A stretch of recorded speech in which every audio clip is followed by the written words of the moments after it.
El Señor esté con vosotros. Y con tu espíritu. Lectura del Santo Evangelio según San Mateo. Gloria a ti, Señor.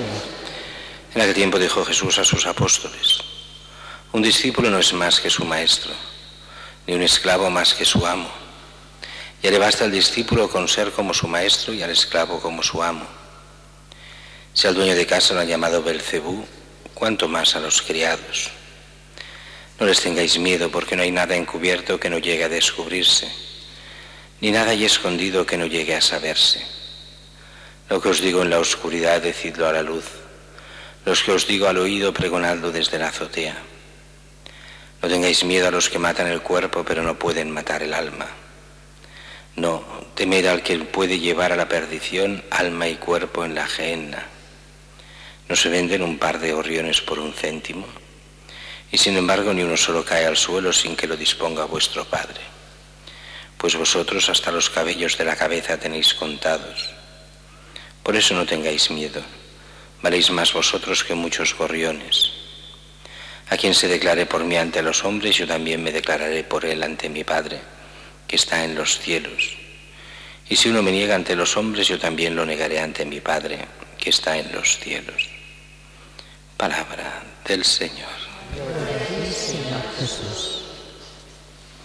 El Evangelio de hoy, continuando con esto de las misiones de Jesús que da a los apóstoles, hoy vienen a ser como toda una serie de consejos o palabras de Jesús que seguramente debió decir en muchos momentos y que las ponen todas juntas aquí y que sirven no solo para los apóstoles, sino para cualquier discípulo.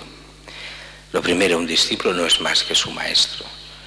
Eso es importante, especialmente de cara a los curas y a los obispos, que no se crean más que el mismo Jesús, sino que están al servicio de Jesús. No somos más que el maestro, ni mucho menos, sino al servicio del maestro. Ni un esclavo es más que su amo. Pero aquí lo dice en otro sentido también. Lo dice: así como hayan tratado al amo, a Jesús, así tratarán a los discípulos. Dice: si al dueño de la casa lo han llamado Belcebú, cuánto más a los criados. Belcebú, en la mentalidad judía, en sentido estricto, en una traducción estricta, Belcebú quiere decir el dios del estiércol, y era considerado el peor de los ídolos, así que adorando a lo que adoraban es, en la mentalidad judía, al mismo demonio. Y por eso Belcebú es considerado el príncipe, el primero de los demonios, en la mentalidad judía. Pues así habían tratado a Jesús, como el príncipe del demonio, o sea, como el máximo mal. Estaba al servicio de Belcebú. Pues es normalísimo que a los cristianos nos traten como si fuéramos el demonio.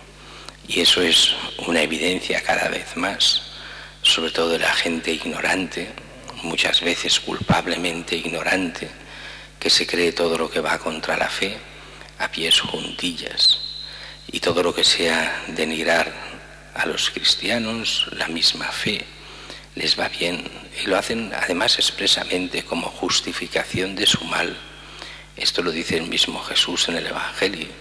Muchos no creen precisamente porque viven en las tinieblas. No quieren la luz, quieren la tiniebla, quieren el mal.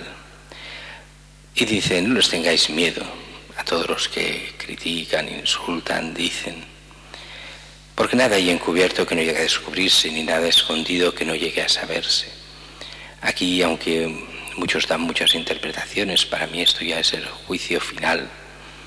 No os preocupéis, todo lo que os hagan después se sabrá, se verá. Ante Dios no hay nada que esté encubierto. Pero algunos también dicen que, lo dice aquí como Jesús, como si viniese a decir: vosotros habréis aprendido como en la noche, en el sentido de escondidos, porque en público las cosas de Cristo parece que no se puedan decir. Pues yo os digo que lo que os digo en la oscuridad, decidlo a la luz. Lo que os digo al oído, pregonadlo desde la azotea. Como diciendo, no la doctrina de Jesús en el sentido de de los antiguos arcanos que hablaban, o sea, de los misterios profundos. Esos quedan para la formación interna de la Iglesia, pero la doctrina normal, las cosas de cada día, el amor a Dios, al prójimo, lo que aprendemos, eso se puede decir, lo que aprendemos normalmente, eso se puede decir en voz alta, y sobre todo siempre que, como veíamos ayer, no sea a aquellos que solo sirven para burlarse de las cosas, a esos no, pero a aquellos que van de buena voluntad, aunque no tengan demasiada fe. Todas las cosas de Dios se han de pregonar, decir, que no nos importe, que nos tilden de cristianos, con todo el desprecio que eso lleva hoy en día y casi todas las épocas. Y después dice, no tengáis miedo a los que matan al cuerpo, pero no pueden matar al alma. No, temed al que puede llevar a la perdición alma y cuerpo en la gehenna. ¿Y quién es este que puede llevar a la perdición? Algunos piensan el diablo. No. En el fondo es Dios mismo. Temed a Dios, es el santo temor de Dios. Pero no temed a Dios como si Dios fuera malo. El santo temor de Dios lo que lleva es a temer al pecado, a lo que nos aleja de Dios. Por eso es un santo temor. No es el temor del miedo, sino el temor hacia cómo ofender a aquel que es mucho más que nosotros. Es como el buen hijo que sabe que tiene un muy buen padre y teme ofenderle, teme ir contra él, teme pecar contra él. En ese sentido es el temor de Dios, no es el sentido de temer, como si fuera un miedo.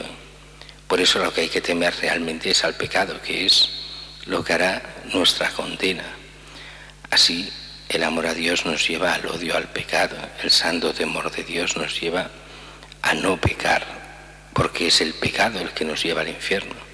Por eso hemos de temer al pecado, temer a Dios en el buen sentido para no pecar. Y dice, no se venderá un par de gorriones por 1 céntimo, sin embargo ni uno solo cae al suelo sin que lo disponga vuestro Padre. Tenéis los cabellos de la cabeza contados. Esto es curioso porque Jesús insiste muchas veces. Es el sentido de la providencia. Dios no nos deja solos. Muchas veces tenemos esa sequedad propia de todo cristiano, de muchos cristianos, que es el que sí estamos por Él, pero no le vemos, no le oímos de una forma directa, no vivimos en la visión, vivimos en la fe. Y eso hace que, bueno, a veces no sea fácil y que cueste, y que tengamos que poner mucha voluntad para responder a la gracia de Dios. Sin embargo, hemos de tener esta certeza, Dios está con nosotros. Él es el que nos envía, Él es nuestro Señor y no es un Dios lejano, sino que aunque nosotros no nos demos cuenta, Él está con nosotros hasta el final y nos quiere, nos ama, quiere nuestro bien y nos ama de tal forma que quiere nuestra felicidad eterna y nuestra comunión con Él para siempre. Por eso el que se declare por mí ante los hombres, también yo me declararé por él ante mi Padre que está en el cielo. Y si uno me niega ante los hombres, yo también lo negaré ante mi Padre que está en los cielos. Y aquí está hablando ya a dos niveles. Uno es ante el miedo al que dirán, mostrarse cristiano. Y el otro es ante el miedo a la muerte, mostrarse cristiano. Tantos y tantos mártires ha habido en la Iglesia por no renunciar a Cristo. El ser testigo de Cristo es garantía realmente de el ser testigo de verdad, o sea, viviendo en la gracia, claro, de Cristo, es garantía de vida eterna. Y así los mártires son testigos que dando la vida por Cristo están con Él para siempre. Son modelo de fe, modelo de esta capacidad de decir que sí a Dios hasta el final. Esperemos que Dios no nos pida este tipo de martirio físico, pero sí nos pide este martirio, sea testimonio en nuestra vida, que pueda que muchos otros puedan llegar a la fe.